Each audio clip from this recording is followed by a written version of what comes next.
윤겸 전문가 빅 이벤트 후 상승 기다림인데요.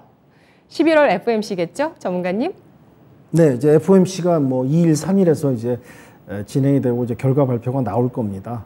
그에 따라서 또 뭐 변동성이 충분히 나올 거라 예상이 되는데, 아까 전에도 이제 전반적으로 전문가님들하고 앵커님 다 얘기 나누셨지만은 11월은 그래도 약간의 이제 베어 마켓 랠리가 연출될 수 있는 좀 기대감이 있다. 미 뭐 S&P 지수라든지 나스닥 지수도 어떠한 이제 변화의 이제 분기점에 다다른 포인트가 좀 체크가 되고요.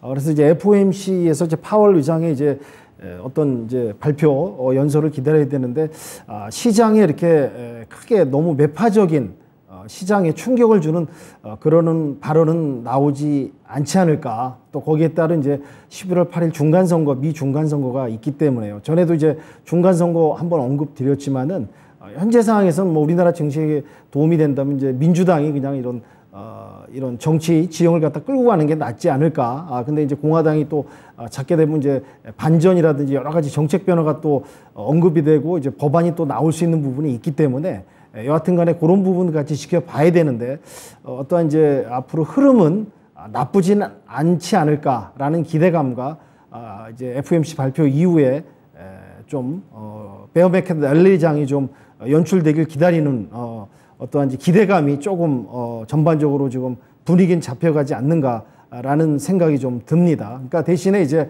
너무 적극적으로 덤비는 매수보다는 선별적으로 부분적으로 이제 분석해서 조심스럽게 담아가는 것도 나쁘지 않을까 해서 미리 말씀을 좀 드리고요.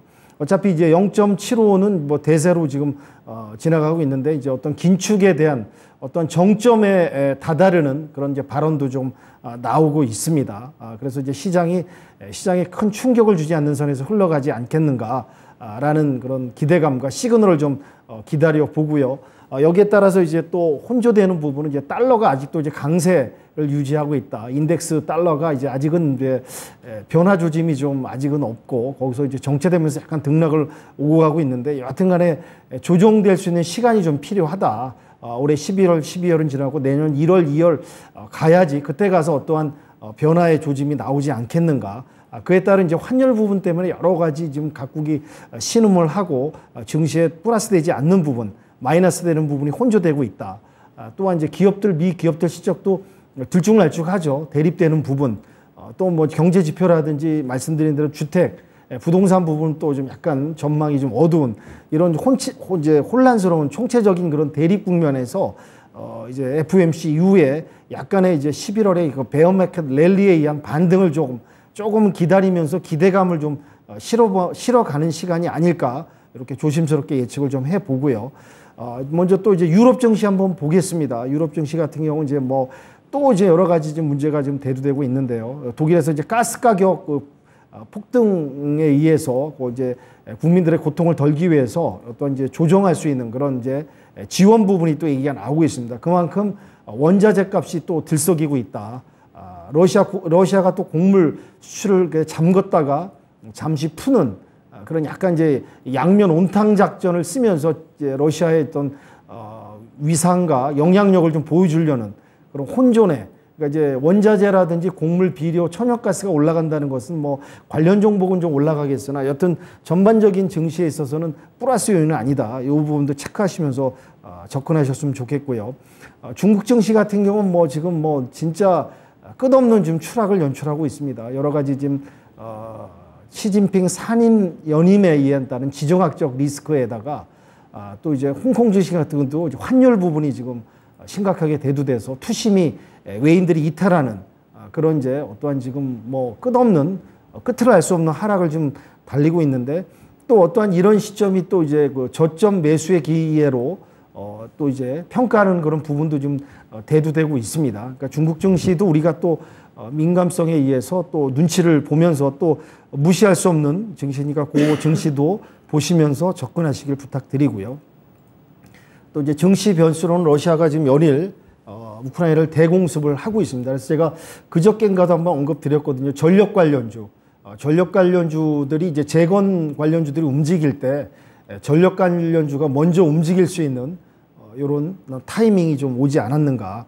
그래서 이제 재건 관련주도 보시되 전력 관련주를 또 주목 있게 보시면서 접근하시라는 말씀 좀 드리겠습니다. 하여튼 이제 국내 증시 같은 경우는 FOMC 이후에 반등이 나올 수 있는가 관련해서 좀 이슈주 위주로 접근하시면 어떨까 좀 말씀드리겠습니다. 그래서 어제도 이제 폴란드 원전 2기 그 부분 계약 부분 얘기가 나왔는데 그 계약 부분이 이제 성사돼 가는 시간으로 흘러가고 있는 것 같습니다. 원전주 좀 보시고요. 또 오늘 좀 나왔는데 쌍용차가 또 이제 기업 회생 그 기간이 끝나가지고 잠시 또 KG ETS 같은 종목은 좀 움직일 수 있는 여지가 있다. 뭐 담아두시라는 얘기가 아니라 이런 종목도 어떻게 흘러가는지 한번 체크 비교하시면서 봤으면 좋겠고요. 또 자율주행도 한번 또 언급드렸는데 또 이제 자율주행제가 인증만 받으면은 또 시판할 수 있는 그런 움직임, 정부의 이런 정책이 또 나오고 있습니다. 그래서 관련주도 한번 좀 보시고요. 연일 지금 천연가스가 지금 뭐 또 고공행진을 달리고 있습니다. 그동안 이제 곡물, 비료, 천연가스가 이제 상당히 전쟁이 러우 전쟁이 일어나서 급상승했다가 지금까지 이제 계속해서 이제 미끄러지면서 내려왔는데 다시 한번 또 이런 관련주들이 들썩이는 부분, 이 부분 체크하시면서 다가갔으면 좋겠고요. 또한 이제 방산주도 조금 또 움직이고 있습니다. 한미 연합훈련 이런 부분이 또 언급되고 있으면서 움직이고 있으니까 전반적으로 현재 상황에서는 이슈 또한 좀 수급이 들어올 수 있는 그런 종목에 있어서 단기적으로 짧게 대응하시면서 시장을 펼쳐가셨으면 좋겠고요. 오늘 제가 봤던 관심 섹터는 말씀드린 원전 관련주, 곡물주, 천연가스, 방산주에서 두루두루 보시면서 그 기업들을 평가하시면서 차트상 위치도 보시면서 들어가야 할 구간을 좀 점검하시면서 좀 조금 조심스럽게 좀 담아가시는 전략으로 접근하시길 요약 말씀드리도록 하겠습니다. 네. 11월 FMC